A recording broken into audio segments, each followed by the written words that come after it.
Si une personne peut en influencer une autre, qu'en est-il d'un groupe?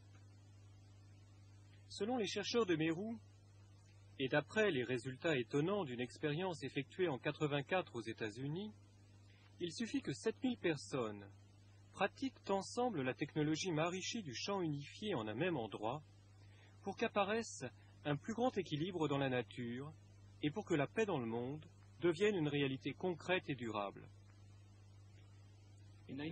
En 1987, le Sénégal a reçu plus de pluie que pendant aucune des 10 dernières années. Il a plu au bon moment, il a plu au bon endroit. Même les zones désertiques ont reçu de la pluie, et seul le Sénégal a ainsi été béni par la nature. Les pays avoisinants n'ont pas reçu autant de pluie. En fait, au Sénégal, les pluies ont été mieux réparties. Nous disons qu'il y a plus d'équilibre dans la nature quand les gens sont eux-mêmes plus équilibrés, plus harmonieux, plus en accord avec toutes les lois de la nature. Et c'est pour cette raison qu'au Sénégal, dans ces régions qui recevaient trop de pluie, la pluie a été légèrement moindre. Et dans ces régions qui n'en recevaient pas assez, la pluie a augmenté. Ceci traduit un meilleur équilibre de la pluviométrie au niveau de l'ensemble du pays. Non seulement le Sénégal a eu plus de pluie, mais aussi les récoltes ont été abondantes. En 1987, de nombreux articles de journaux signalent que cette année est celle des récoltes records. La production d'arachide fut l'une des meilleures jamais enregistrées. Notre spécialité, c'est de produire une conscience collective intégrée, une conscience nationale vraiment unie et forte qui apporte succès et plénitude à tout ce qu'entreprend le gouvernement pour son peuple. Dans la plus ancienne prison de l'Afrique de l'Ouest, nous avons demandé aux doyens des régisseurs ce qu'ils feraient si l'on stoppait la MT dans les prisons. Ma première action, c'est de faire ma valise et de sortir. C'est un programme vraiment qui nous a donné satisfaction à 100%. 100%. On est entièrement satisfait sur tous les plans. C'est un programme simple, naturel, pas coûteux et dont les résultats sont immédiats. Nous ferons tout pour que le programme demeure, qu'il soit éternel, parce qu'il nous apporte la paix dans les prisons et nous avons besoin de cette paix. Nous, régisseurs des établissements pénitentiaires de la République du Sénégal, réunis ce 13 mars 1989 en séminaire d'études, de recherche et de planification, et animés de la seule volonté de servir notre patrie et nos frères, prenons la résolution ferme et unanime de faire désormais de la technologie Maharishi de champ unifié l'activité centrale et prioritaire de nos établissements.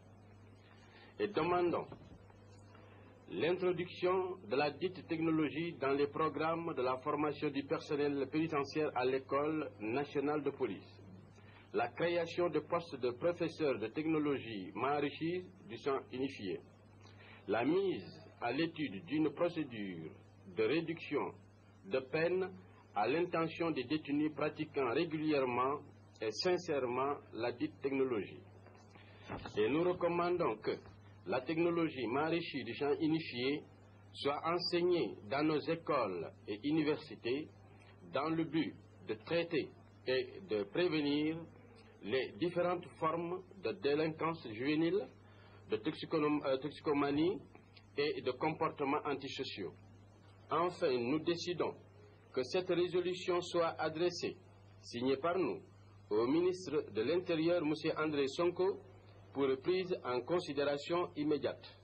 Le meilleur système de réhabilitation sera celui qui donnera à l'être humain la capacité spontanée à penser de manière juste. Spontanément, il pensera de manière juste. Maintenant, pour réaliser cet objectif, il faut nous tourner vers le domaine de sa conscience. Il faut maintenir la conscience dans un état tellement grand d'équilibre que l'équilibre est toujours là. L'état infini d'équilibre ne s'en va jamais. Il n'y a aucune faille. C'est de l'intelligence créatrice infiniment compacte. Dans sa conscience, nous animons la créativité latente, de telle sorte que sa conscience soit infiniment créative et qu'elle puisse fonctionner à partir de ce niveau du pouvoir infini d'organisation à partir duquel la nature fonctionne. La nature de l'homme qui fonctionne à partir de cet état complètement silencieux de la conscience. À partir de là, viennent les impulsions de conscience, puis viennent les désirs, et ensuite les actions. Donc, nous devons créer dans sa conscience un état infini d'équilibre, un équilibre indestructible dans sa conscience.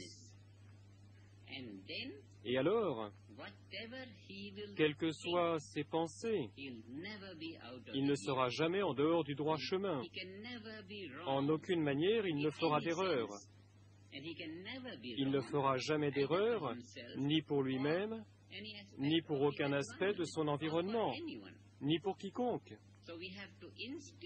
Donc nous devons infuser en lui ce niveau de conscience à partir duquel il agira toujours et obligatoirement de manière juste et évolutive. Et alors, ce que nous aurons accompli, ce sera pour toujours ce que les systèmes de réhabilitation les plus efficaces peuvent accomplir pour l'homme.